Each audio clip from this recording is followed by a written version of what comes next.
Hi everyone, my name is Jabir Derala and I welcome you to this very special episode of our podcast. Today we are recording under the title At the Crossroads, Defending Media Freedom Starts in Eastern Europe. We begin with a joint statement that will be presented shortly, which with the same title. Actually, the joint statement gives the name to this episode. And of course, the statement will be presented by our dear colleague, our friend, Mika Boyster, the president of the Deutscher Journalistenverband, the biggest journalist association in Germany and beyond. And of course, Mika, it's so great. It's a great pleasure to see you again. Thank you for being with us. Javier, great to see you. Great to talk to you again. And indeed, we have an important topic to talk about. And we're here in Poland, in Karpacz, at the Polish Economic Forum. And indeed, we are at the crossroads in Europe, in the world, actually, but in Europe especially. And it's about freedom of the press, one of our fundamental principles that supports democracies here in Europe.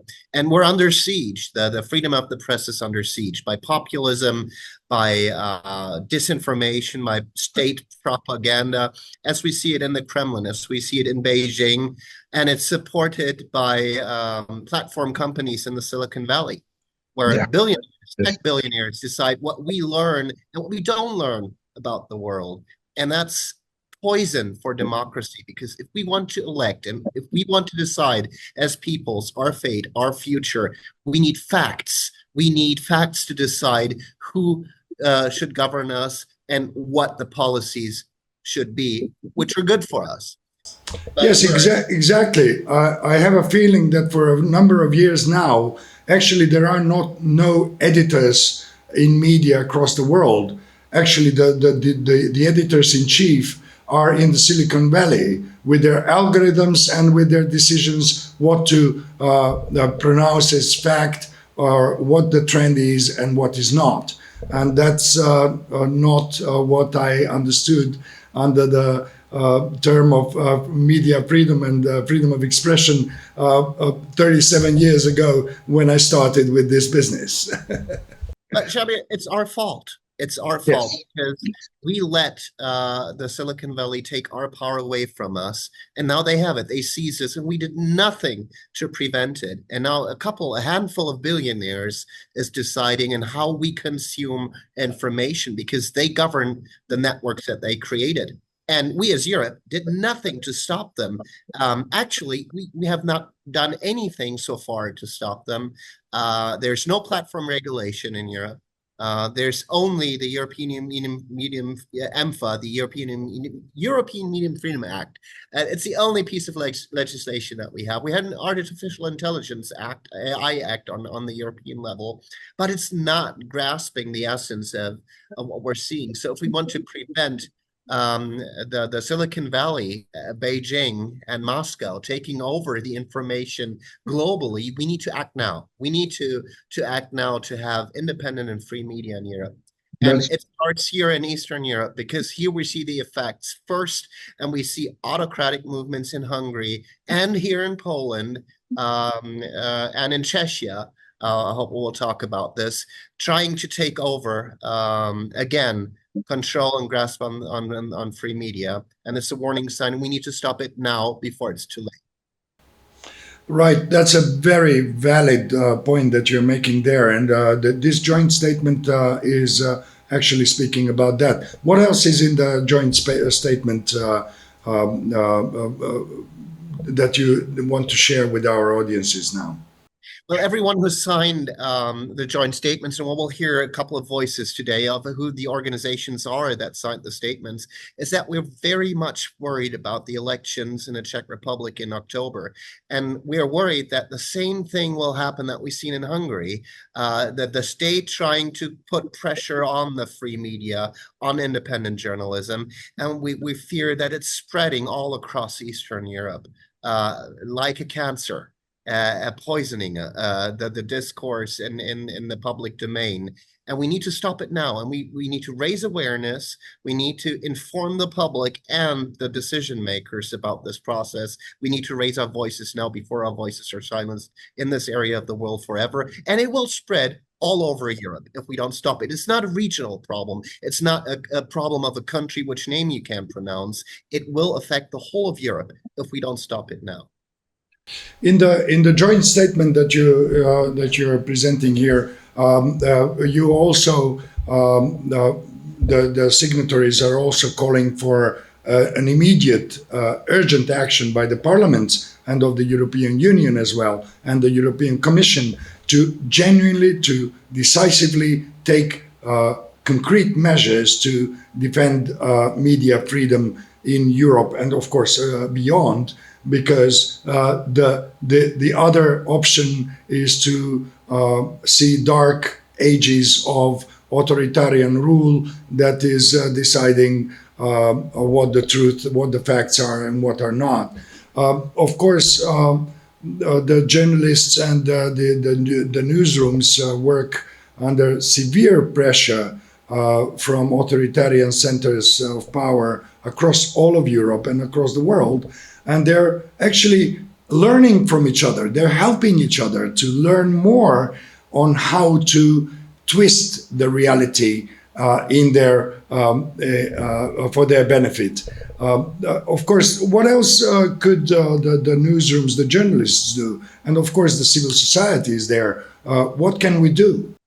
Put pressure on your decision makers, talk to your delegates in parliament and inform them of what's going on. As my experience is, most of them don't know because media policy is not sexy. If you're in parliament, a member of parliament, you want to be in the sexy committees. Media is not one of them because it's not a committee where you can exercise a lot of power, but it's important. It's more important than ever, and we need to address it.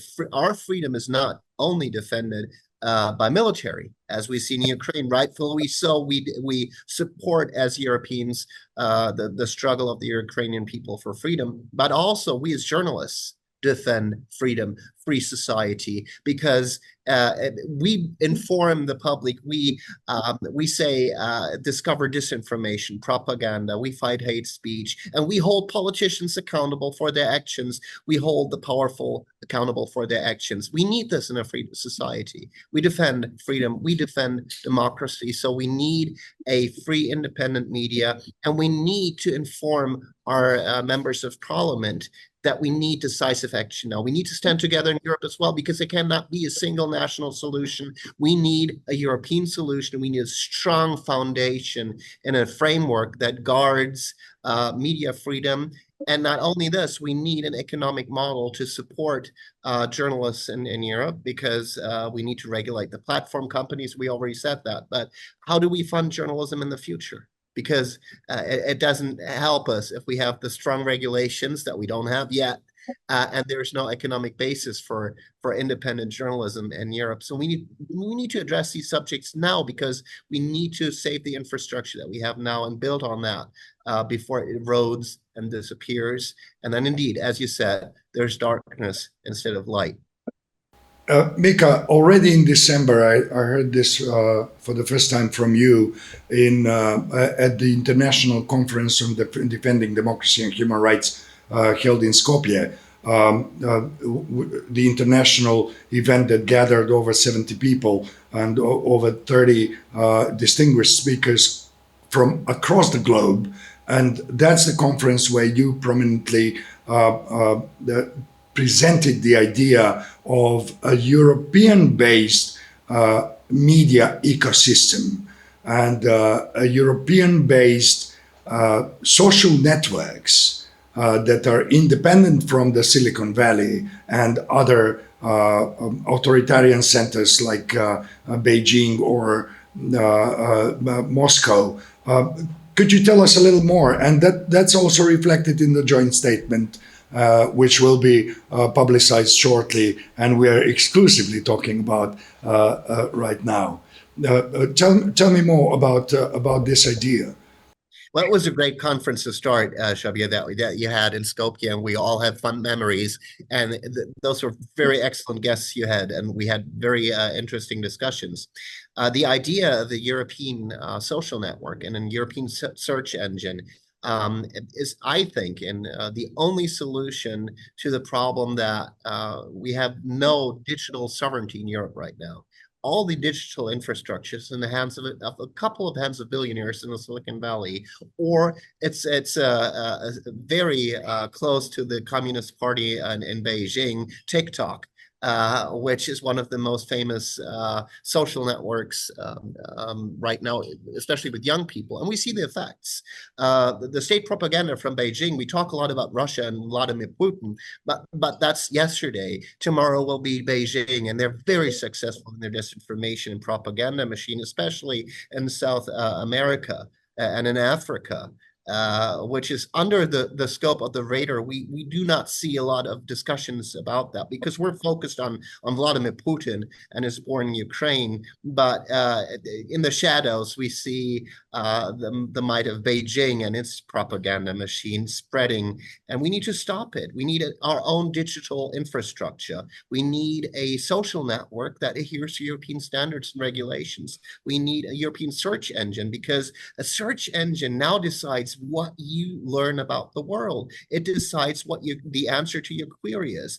And we need the Artificial Intelligence Act that we have in the European Union to be sharp, to be stronger, to be more effective, because artificial intelligence is not neutral. It's not objective. If you ask ChatGPT something or Elon Musk Grok, it doesn't answer you with the truth. It answers you what these billionaires want you to hear. And we need to stop that. We need a European framework to guide this process. I'm not against AI. We're all not against artificial intelligence, but we need to guide the process of this new technology. We need our own infrastructure. Europeans have to decide what happens with their information, and not someone in Beijing or not some billionaire in the Silicon Valley who's only interested about rocket ships and his own wealth.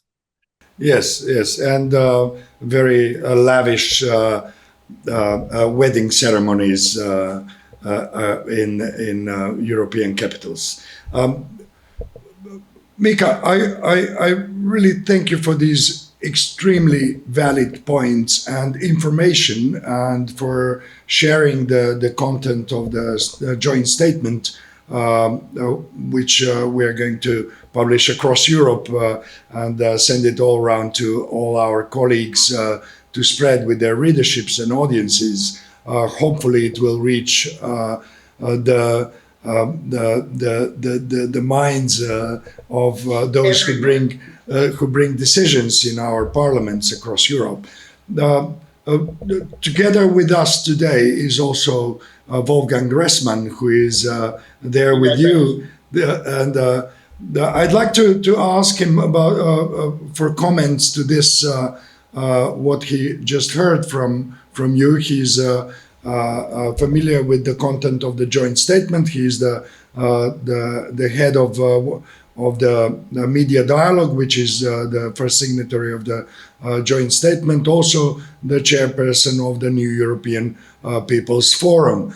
Hello, Wolfgang. It's great to see you, and you look astonishingly sharp today. Obviously,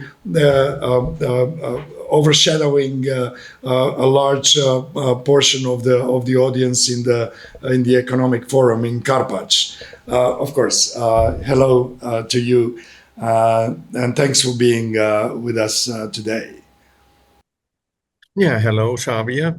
Great to see you online.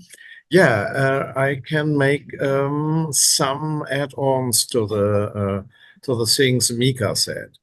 For me, it was very interesting sitting on a panel yesterday talking about the future of journalism in times of artificial intelligence. Whether artificial intelligence, what does that mean for journalism? Is that papers, radio, TV only be produced by artificial intelligence? On which role can it play? And for me, it was very interesting that discussing the role of media in Poland in these days also on the forum, didn't mean to put the facts in the middle and give the audience the possibility to build up their own opinion, like we learned about democracy, how democracy should work. That polarization was one point, and that artificial intelligence was using it in journalistic way is not the main problem, because we are living in ages of polarization, and not the truth, not the facts are in the middle, opinions that was not set so open, but that was behind it. So, for example, in this panel about AI, one journalist from the audience said all journalists are corrupted because all journalists are only working for the audience or working for the owners of the media or working for someone else telling them what they have to report. And I think that was very interesting to hear that in a situation in Poland where you have this polarized political discussion. Same in the other countries Mika mentioned, especially in the East. And so that journalism seems to leave the base of facts and the base of reporting facts to the audience and making people think about which persons they can elect, which party is the one giving them a voice, and so on. Also emotional things, and so IE was not a big problem in this view.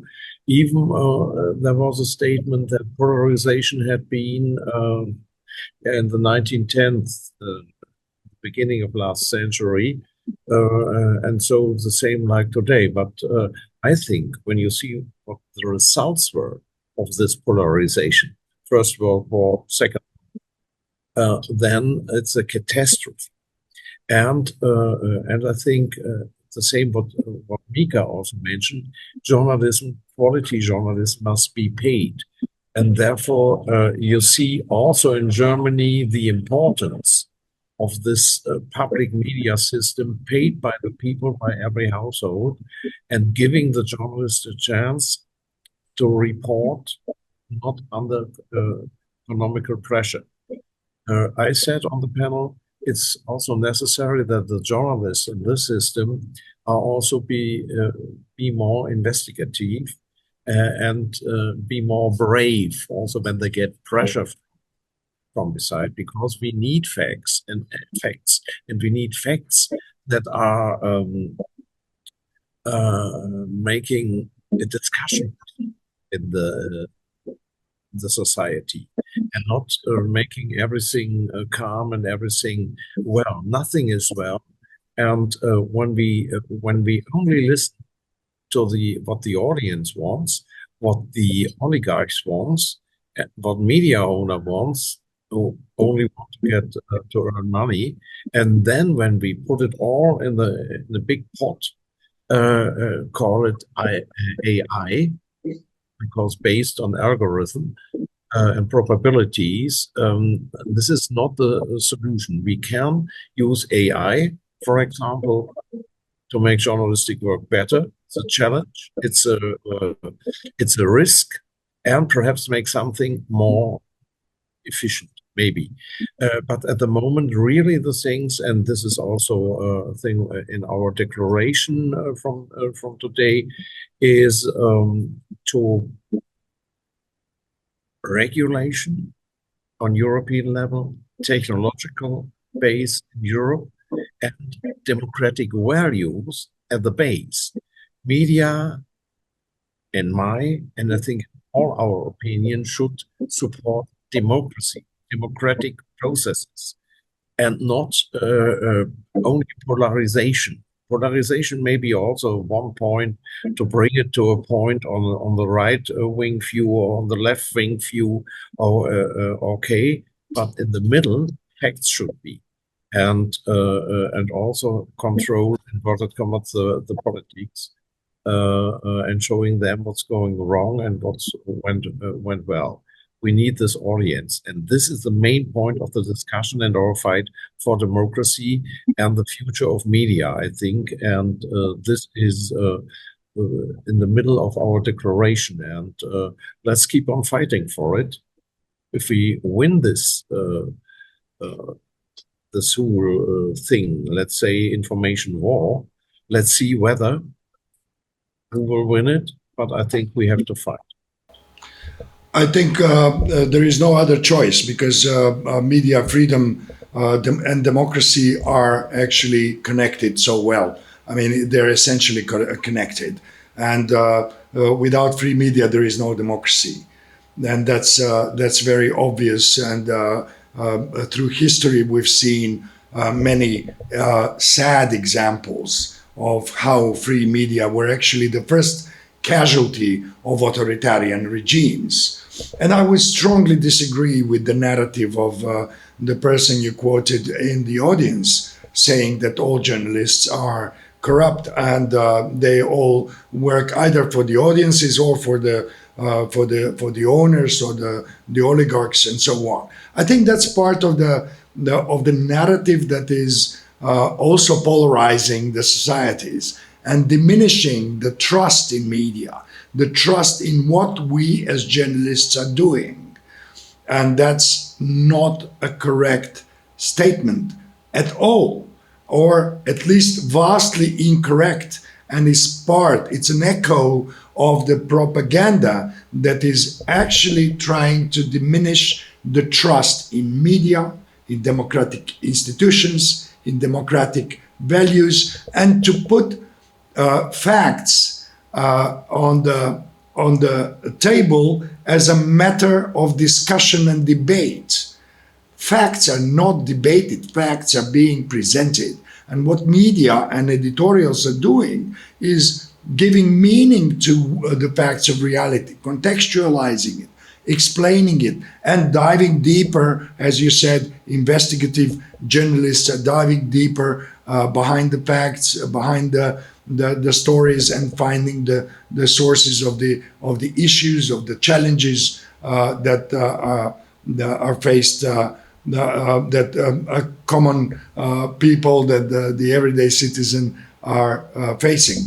And that's a very valid point that you make, saying we need to fight. Exactly, we need to fight. This is no time to sit aside and just watch the caravan passing, because it concerns all of us. Would you agree with this? Yes, naturally. And one thing is absolutely important. What you mentioned is a question of truth, that people have to believe in media, and they should not believe in opinions. They should not believe in polarized statements. They have to trust in facts. And when there are no longer the facts in the middle of media, there is no trust. And when there is no trust, we have all the developments we know from societies of authoritarianism, of manipulation and propaganda, all the things we are fighting against. So trust in the middle, facts in the middle, and a European platform, and by law, not control us setting the borders of the development. Let's see. Let's fight. Yes, and it's important because the societies are not only the media and what the journalists are doing. And as Mika has rightly put, and it is also in the statement that is in front of me, saying that the undersigned organizations of this joint declaration expressed deep concern about the upcoming parliamentary elections in the Czech Republic in October. And that's a very valid point, that actually the propaganda, the disinformation campaigns, the hybrid warfare tactics actually attack the core of the democracy, and that's the elections. And we've seen a great many examples of how it works and how democracies are being threatened already in the past years, if not more than a decade. Yes, I think we could move to Roger Casale, who is the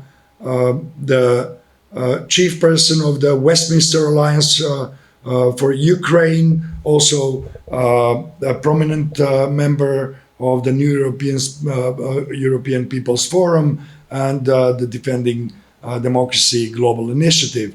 Hello, Roger. It's so great to see you.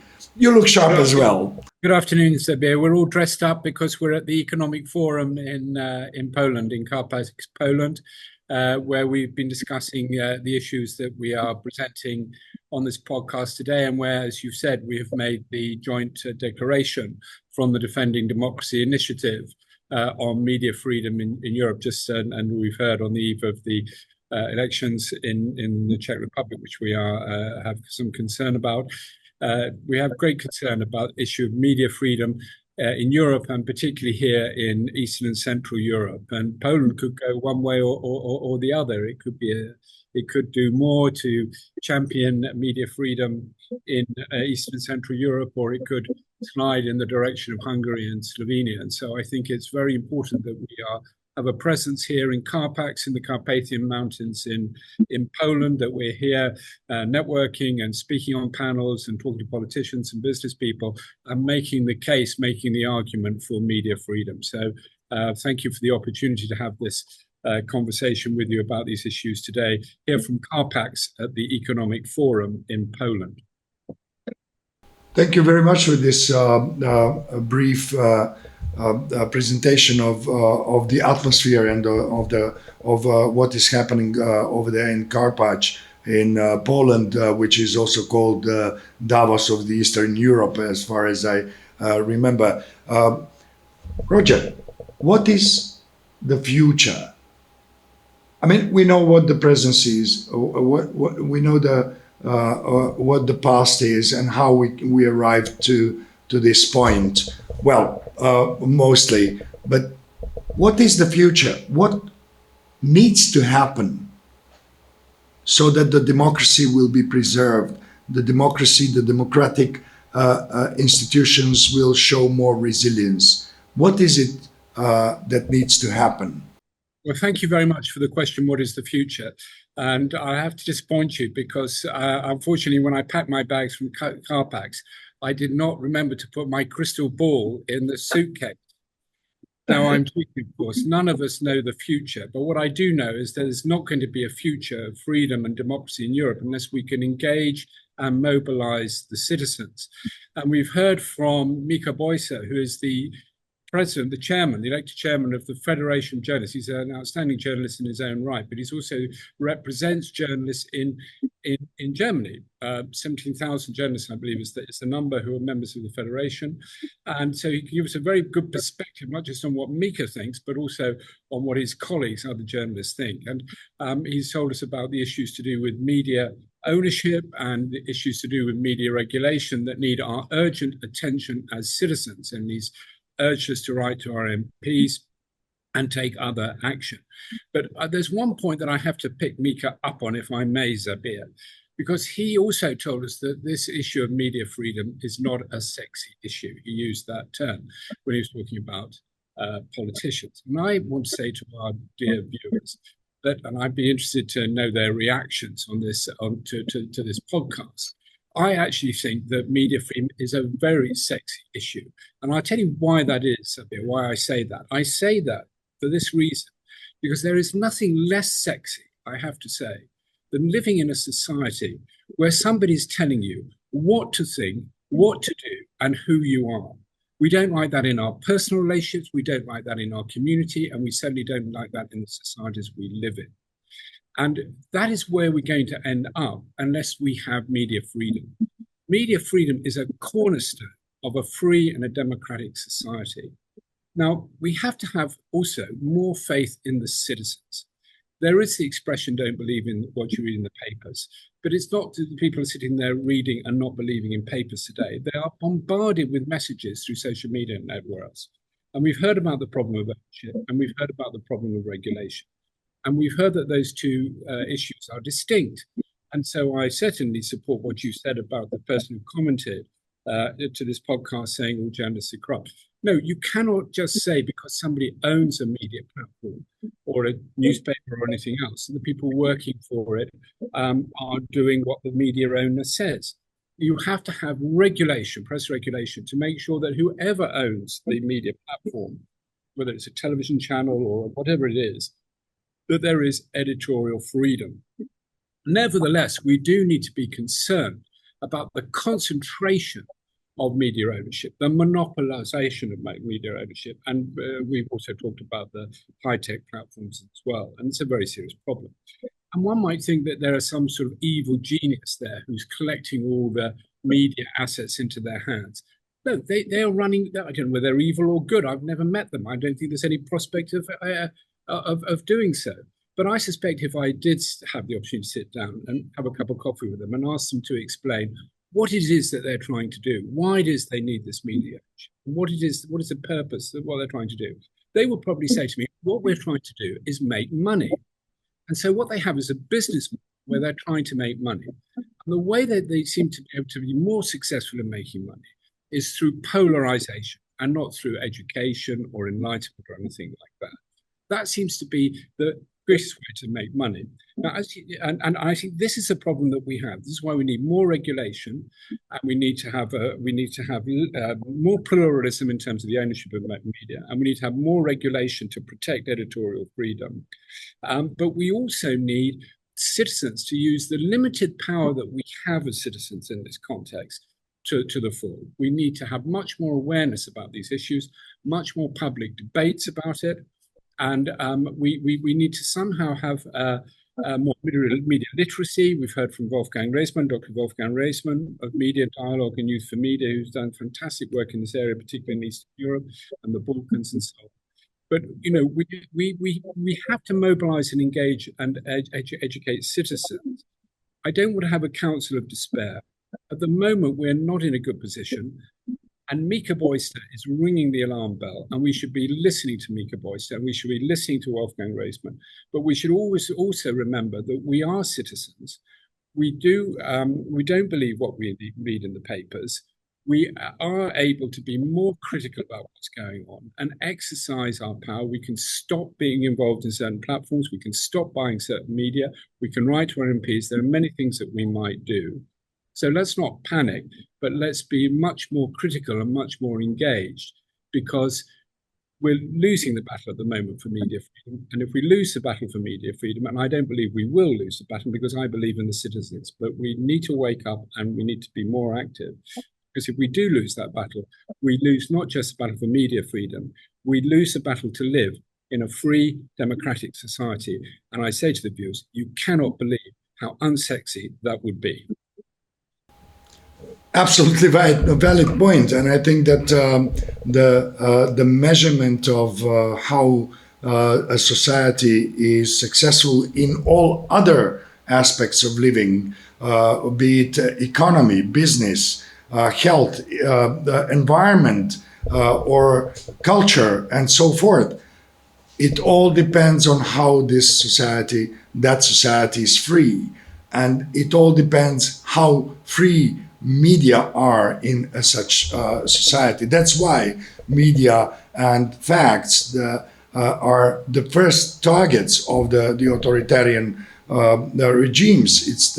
Those are the first targets of the aggressors as well, because we all know that before attacking Ukraine, Russia first prepared a very good platform for polarization in Europe, for weakening the trust among citizens, polarizing the societies, and then attacked with the columns of tanks and with the rain of missiles.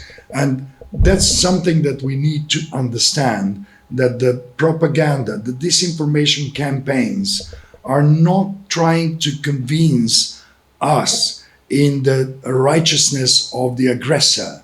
It's for them it's just enough to sow distrust, to sow doubt, and to sow emotional tension among people. If they try to, if they manage to convince people in their strategies, in their truth, so to speak, then it's a bonus thing.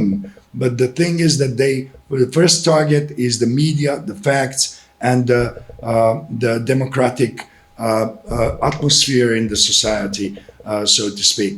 And certainly we will try to hear a Ukrainian voice on this podcast as well, and we'll see how it is there in the very front lines where the journalists are risking their lives just to bring facts on the in our lives, the facts of reality, of that brutal reality there. But certainly the topic of democratic resilience and the media freedom is indeed sexy, especially if we say that without that, the economy, our everyday life will become hell, so to say. Well, you won't be able to live your life in the same way. You'll be told what to think and what to do, and nobody wants that. That's the sexiest thing I can think of. But you mentioned, we've heard about media ownership and the media platforms and the tech platforms. But you've quite rightly been mentioning, Zabir, the fact that there's another form of interference and undermining of our media freedom, which is not to do with the ownership and the business model. I said the people who own the platforms, they're not necessarily evil people. I don't know. I've never met them. They just want to make money. And the way they want to make money is by promoting polarization. And that's something we need to be aware of. We just need to understand that and find ways not to polarize. But there's another thing going on as well, which is not about making money. It's about a political agenda. And you mentioned the word aggression, and you mentioned the country Russia, and you mentioned China and so on. State operations, they're not businesses trying to make money. They're states trying to undermine other states, in particular other democracies, by interfering with those and by promoting polarization, by disseminating and spreading around fake news and propaganda, which remains unchallenged, insufficiently controlled and verified by the platforms. But even if we improve that a lot, and let's hope that we can improve that a lot, there's still a role for the citizen to be able to ask ourselves as citizens and ask each other. We always used to say, don't believe what you read in the papers. So why do we believe what we see on social platforms? Can't we make the jump to saying don't believe what you say? And then how do we? The problem that you've got here is that, as I see it, in a very simple way, is that there's of course a huge amount. We're bombarded with a huge amount of information all the time. And you mentioned the word facts, and I think it isn't a question of, we can say what's false, but it's difficult to say what's true. People have their own truths, they have their own interpretation. And I think we need to respect that. We don't want to say this is necessarily true, but I think we do want to say this is a fact and this is an opinion. We do want to be able to say that. And when it comes to the facts, the problem is that we're bombarded with information, with facts and things that are not facts, but that, as you've rightly said, are presented as if they were facts. And in this great stream of information that is thrown at us, there are some things that are facts and there are some things that are not facts. And the problem is, how do we know which is which? How can we tell when you're presenting an opinion, even an opinion as a fact, and falsehoods as facts? And you're getting that in the echo chamber that is your particular neck of the woods on the social media. So I don't want to blame anybody. I want to blame Vladimir Putin. I don't want to blame him. You just need to stop him and stand up to him. But I don't want to blame citizens. Yeah, I don't want to blame citizens, blame ourselves. I want to recognize how difficult this is. And we need to support citizens. We need to have much more media literacy, much more education, more regulation, more political debate. We need to get this much more to the center of debate and figure out what it is we're going to do so we can get to the point. Now, I don't think you can do that top down. I think there's got to be a bottom-up element. I think that we've got to have much more critical approach to this as citizens and how we discuss these things together so that we can actually learn. And maybe that's something for schools as well. What are the questions that we need to ask so we can sort out that's an opinion and that's a fact? Because otherwise you get to the point where somebody told me at the conference who's here from the United States, and he's a businessman, and he gets his information from lots of different sources. He was saying, I had to challenge my nephew the other day in California, who's 19 years old, and my friend's called Kevin.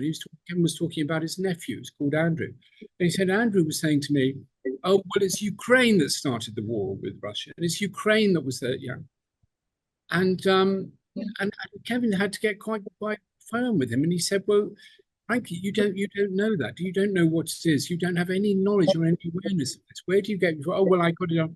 He said, "Well, that doesn't make it true. That doesn't make it correct." And this is very, very serious. Now, where do you think that information came from? Where does that disinformation? I mean, that's not information. That's disinformation. Where do you think that is? Well, it's not just disinformation. It's propaganda, and it probably comes from a room in a building somewhere in Moscow or outside Moscow, where you've got a lot of people sitting there paid for by Vladimir Putin to get onto these social media and pump this poison out. And this young Andrew sitting in California, somehow he's picked that up and he's assumed it to be true. Instead of saying to himself, well, is that right? How can I find out whether that's right or wrong? He knows nothing about this, nothing about it. But he just takes that on board. And so there are states that are deliberately pumping out propaganda and disinformation. And, we can, until we're blue in the face, we can say that's terrible, and it is terrible. But it's actually an act of war. It's a way of undermining the resilience of our democracies, you've used that word, by putting false beliefs into the minds of citizens in countries that yes, we could say they should know better, but let's not say that. Let's say we can all do better. All of us need to do better. All of us need to do better at distinguishing facts from disinformation and propaganda. And we're going to need help with that because it's not easy.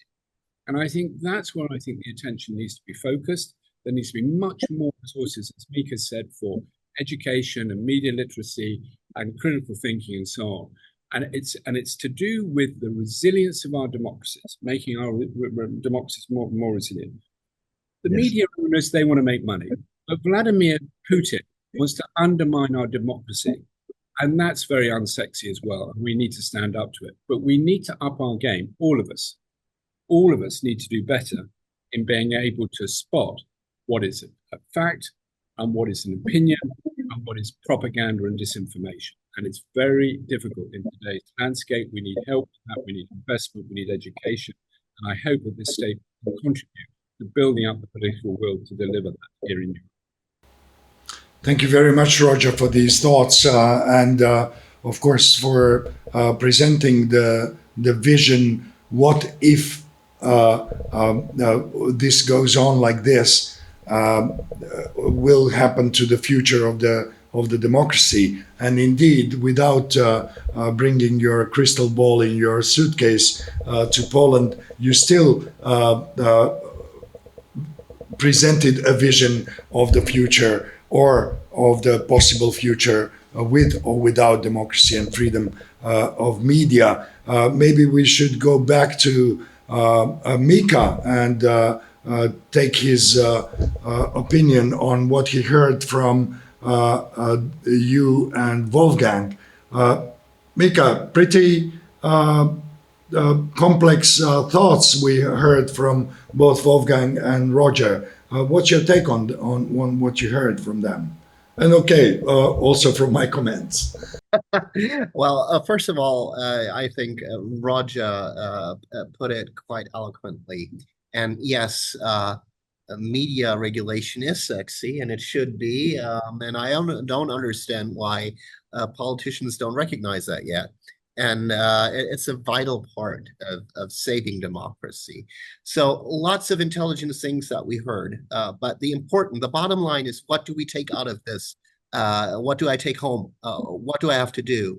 And I think that's the concrete action that needs to come out of this. So first of all of us can do something. And Roger said it. We can choose what networks we use, what social networks we use or don't use.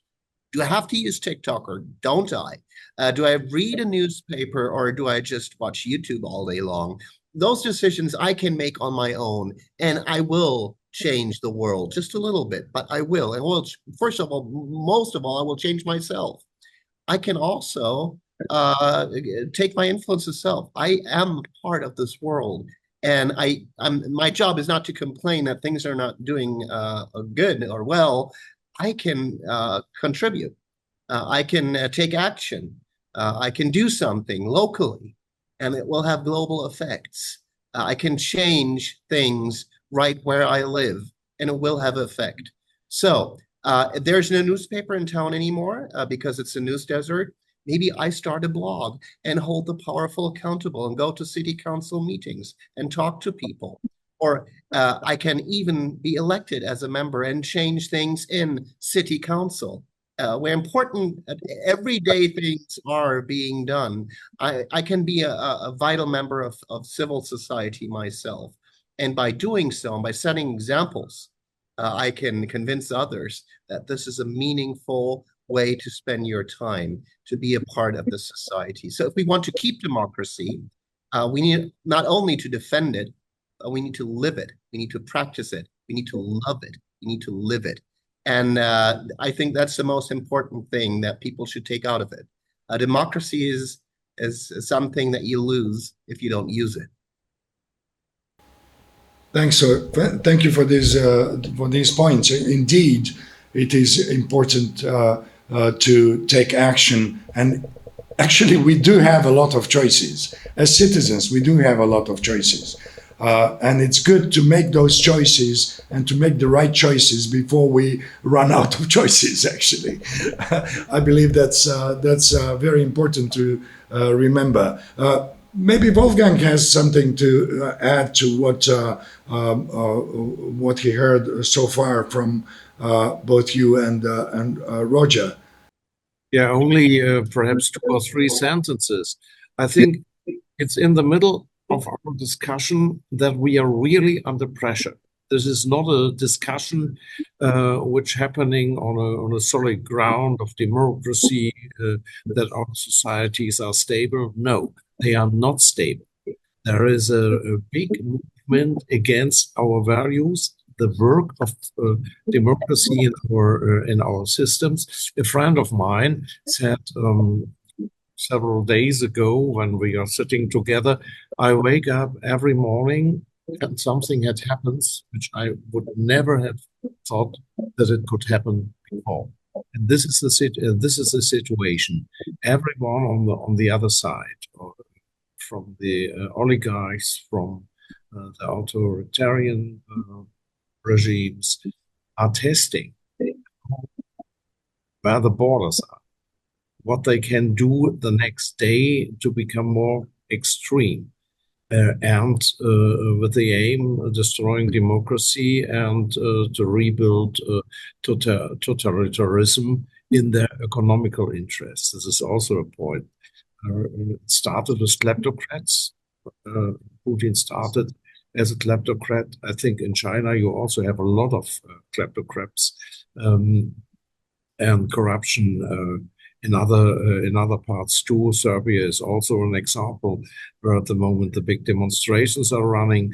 And when you have no media and no journalists who are really working investigative, say these people are filling up their pockets with money of the people, and what that mean for society, also to explain it.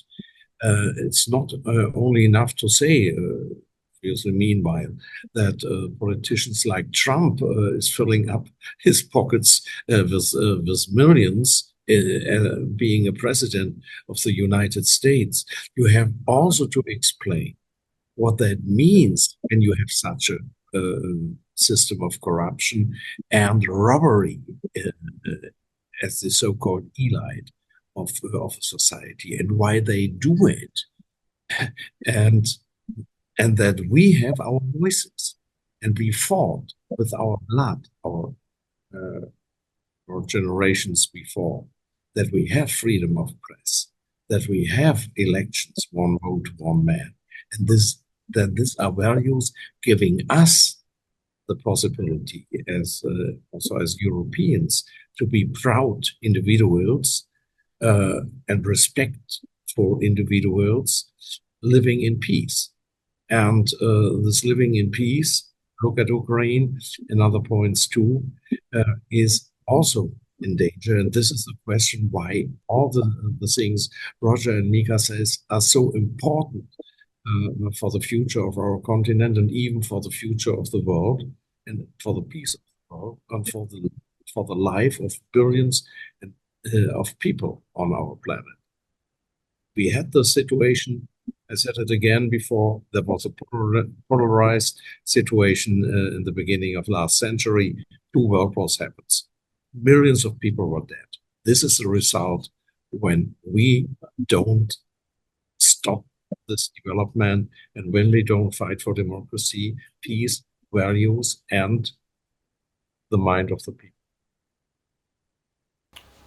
Thank you for these thoughts, Wolfgang. Indeed, and indeed, we live in a crazy world nowadays, and it is right to say that every morning we might expect to see or hear or read something that we've never thought that it would happen, and actually it is happening, and also entities or figures, world figures that would never be expected to act childishly or extremely silly, or also with an open dictatorial vocabulary addressing the world. We wouldn't have expected that in some years ago, but now it is almost an everyday reality. With all these thoughts, would you have anything to add? Or maybe we will move to Ukraine now to hear the voice of Ukraine through our special guest from Kyiv, Lina Kush, who has something to share with us in respect of this of today's issue that we're discussing here. Just before we do, Xavier, yes, if I may, thank you for the invitation. We've talked about defending media freedom and democracy on this podcast so far, but there's one part of Europe, and you've just mentioned it, there's one country of Europe, Ukraine, where people are prepared to defend freedom and democracy with their lives. And as you said, we're about to hear from Lina Kush, the National Secretary of the Ukraine Union of Journalists. We've heard from Mika, the president of the chairman of the German Federation of Journalists. And I think it's just before we do that, I think it's very important that our viewers understand that not only is Vladimir Putin trying to wipe out media freedom and freedom of democracy, and he is actively attacking journalists and targeting journalists in Ukraine and outside Ukraine, and undermining media platforms, as we've heard, outside Ukraine.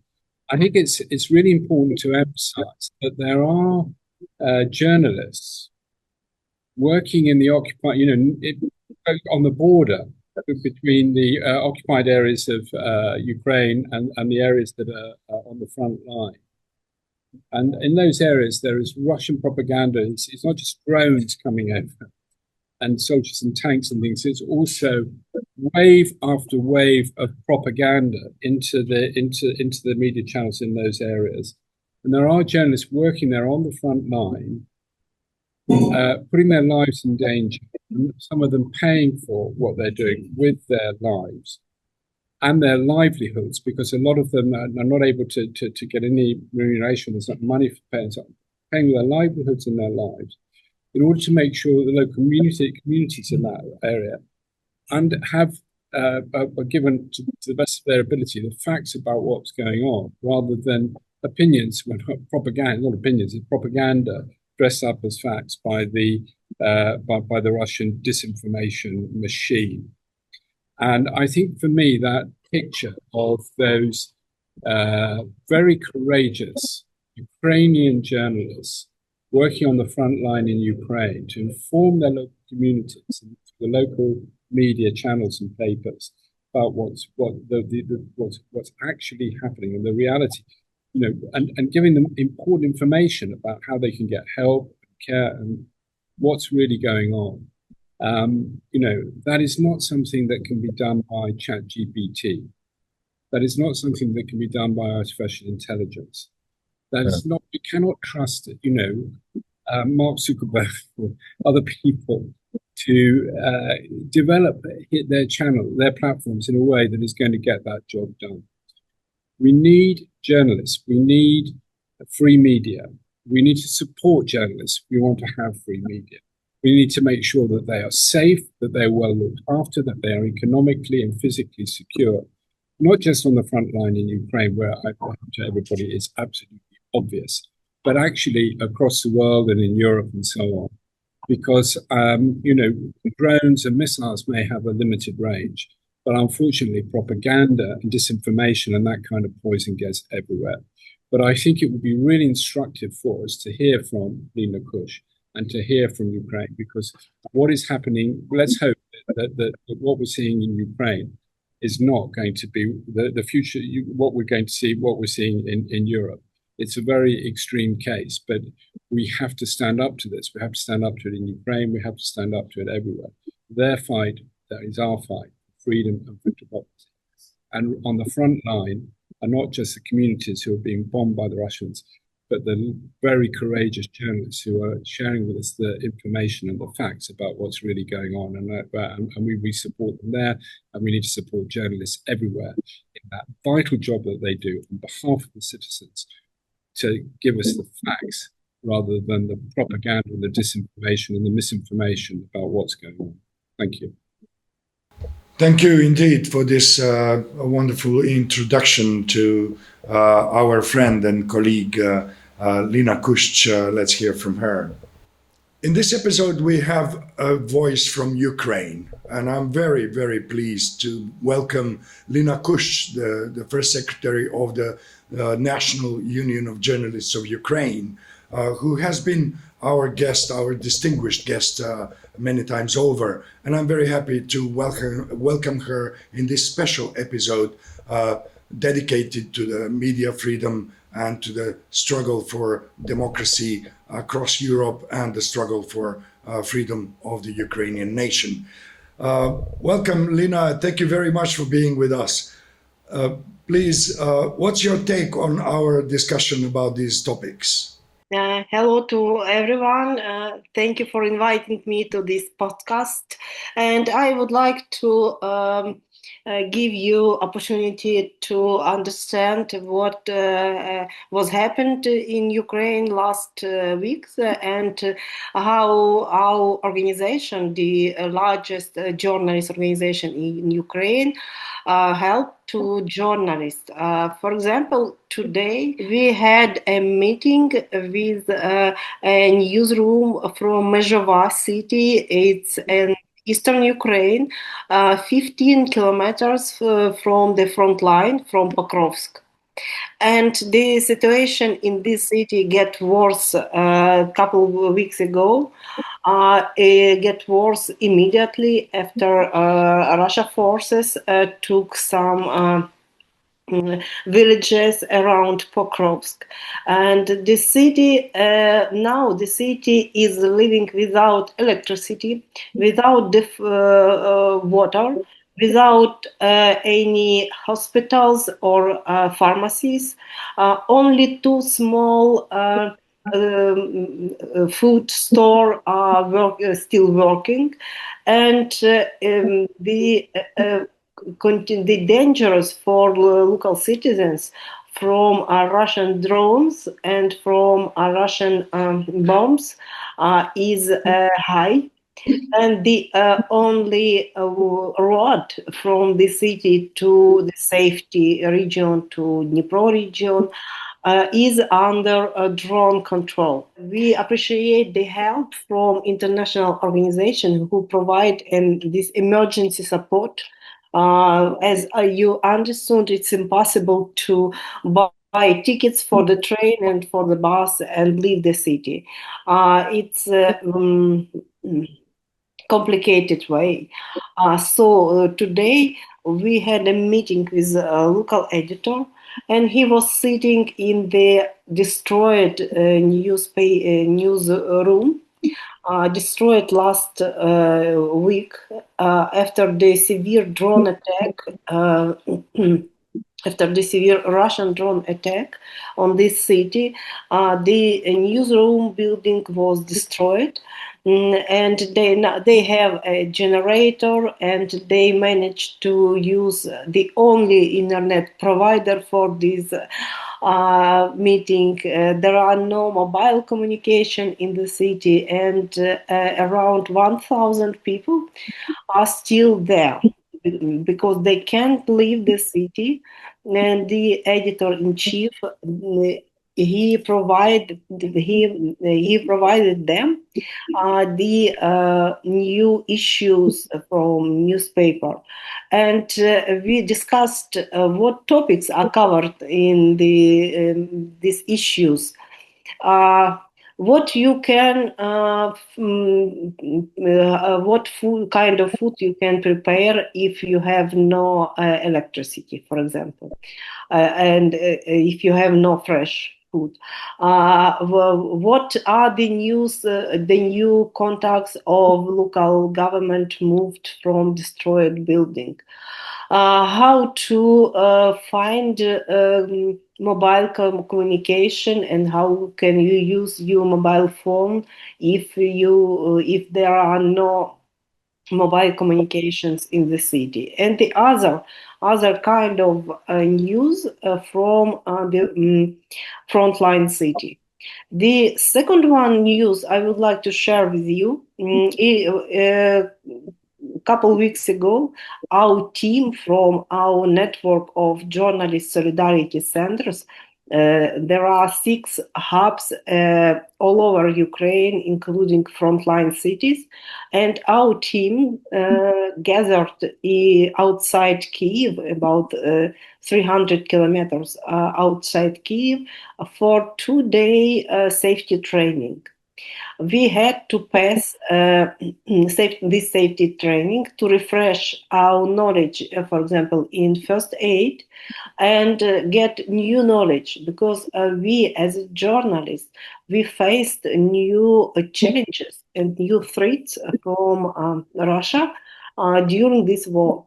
The main threat for journalists who are covering situation at the front line became the Russian drones, especially FPV drones, and it makes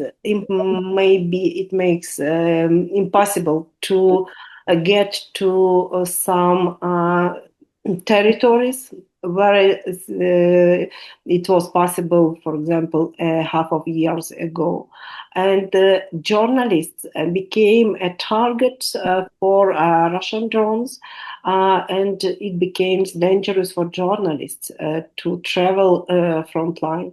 So we passed this special part of our safety training to understand how we can hide, what to do if you understood that you are under drone attack, and so on. Ukrainian and international independent journalists are the only sources of verified and trusted information, especially for local citizens in frontline regions, where the information space is capturing by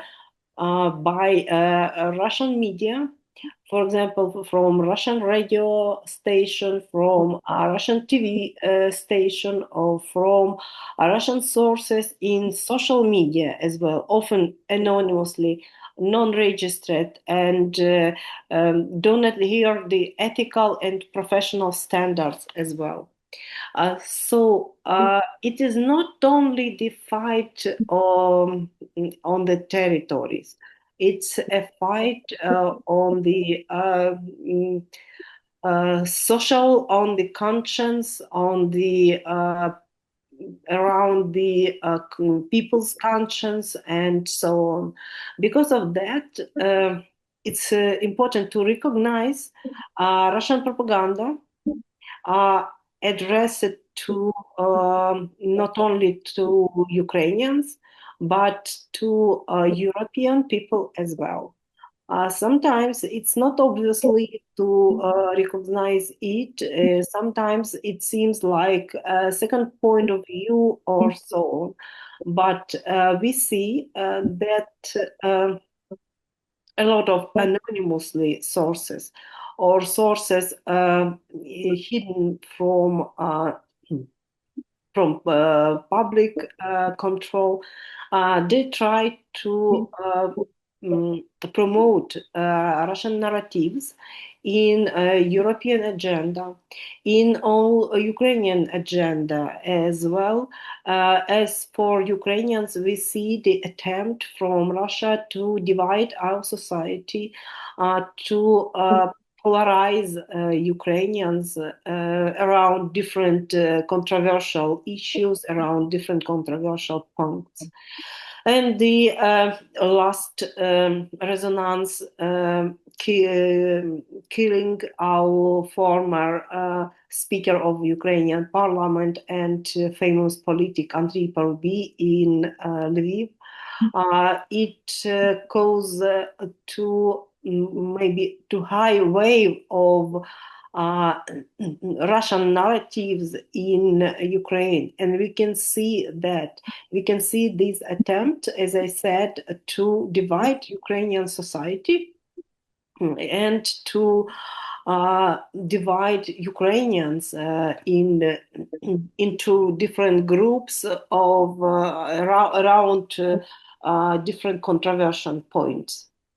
That's absolutely valid point that you made here, Lina. If I may just select one point that was very powerfully resonating with me, and I believe it will resonate with the wider public, and it is that this is not a war for territory only.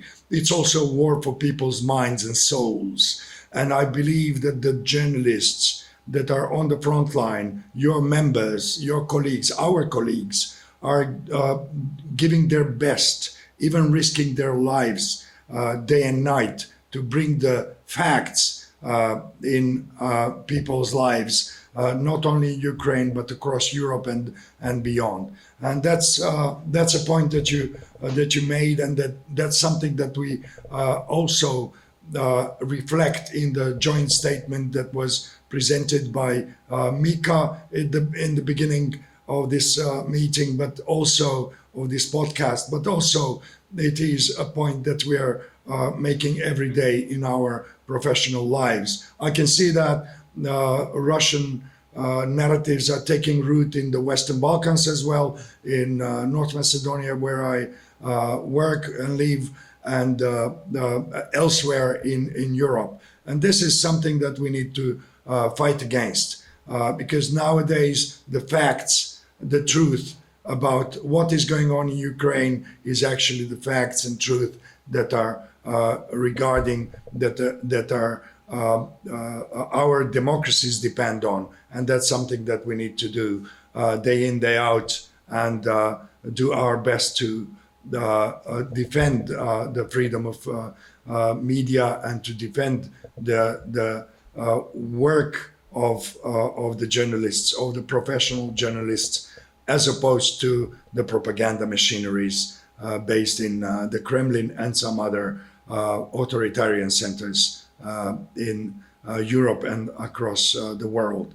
Thank you very much for this take on this important and very urgent topic. And see you soon. And please stay safe. Best regards to our colleagues in Ukraine. Thank you, Jabir. Thank you for your warm support and for your warm words to all Ukrainian and to all Ukrainian journalists. See you soon. Bye. Well, this was an really exclusive take out from our dear colleague Lina Kusch from Kiev, and I believe that you have your comments on this at the end of this podcast. Very briefly, Mika, what do you think about what you heard from our colleague? Well, I applaud all Ukrainian journalists, and especially Lena and her organization, who are such a candle in the dark for freedom and journalists everywhere. The DGV, the German Federation of Journalists, supported Ukraine organization of journalists with a fundraiser. It's just a small sum. We had a couple of €1,000 only, but it helped with a couple of €100 for a couple of newspapers to buy paper, ink, or fees for journalists to keep their job and to deliver news at the front lines. And can only encourage everyone to consider if they could donate just a little bit for the Ukrainian Federation of Journalists. No amount is too small to help. It's small amounts that keep frontline journalism running. They need helmets, they need vests, they need paper and ink. And if you know anyone who could help, please contact her office. I'm sure we can provide contact details in the descriptions. Please consider helping this wonderful organization. They're putting their lives on the risk, as Roger said, to keep us informed, to defend our freedom. Please consider, if you can help in any way, contact us, and we'll forward that to the Ukrainian Federation of Journalists. Thank you, Mika. Please provide me with the details, so we will put it in the read more section and also on our media platforms. Wolfgang, what would your take be from what we heard from Lena and from the whole discussion we had today? Yeah, I think Ukrainian journalists, they need the things Mika said, our economical support, whatever we can do, but they also need solidarity and our audience. They have and they should know that we are standing behind them, knowing what they are doing and knowing how important it is. And this is a point I think we all make a great work, bringing our network together and being, I think, not unimportant part of promoting this the things to our countries and our audiences. Thank you, Roger. Would you give us the final words? Impossible and humbling to understand the experience of the Ukrainian people today from our relatively safe, comfortable vantage point here in Karpacks Economic Forum in Poland.